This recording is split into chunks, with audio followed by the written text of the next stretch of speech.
রাজ্যের পর্যটন মানচিত্রে যুক্ত হতে চলছে আরও একটি পালক। উদয়পুরের বনদুয়ারে রাজ্যের পর্যটন দপ্তরের উদ্যোগে 97.70 কোটি টাকা ব্যয় করে নির্মিত হবে 51 শক্তিপীঠের অবিকল প্রতিরূপ বা রেপ্লিকা। মন্দিরনগরে উদয়পুরে আগামী 10 জুলাই এই প্রকল্পের ভূমিপূজন অনুষ্ঠানে উপস্থিত থাকবেন রাজ্যের মুখ্যমন্ত্রী ডাক্তার মানিক সাহা। আজ গোমতী জেলা শাসক, পর্যটন দপ্তরের অধিকর্তা ও অন্যান্য আধিকারিকদের সঙ্গে নিয়ে এলাকাটি পরিদর্শন করেন রাজ্যের পর্যটন মন্ত্রী সুশান্ত চৌধুরী।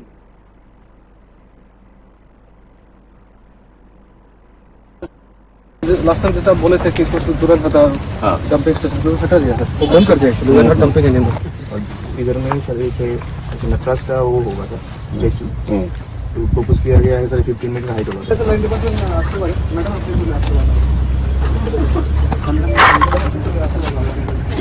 छोटा सा एक डेमोन्स्ट्रेशन यहाँ पे होता है ना, जो साइड में होता है, जो प्रेजेंटेशन एक होता है, इंजीनियर दिखाता है, लाइक दिस।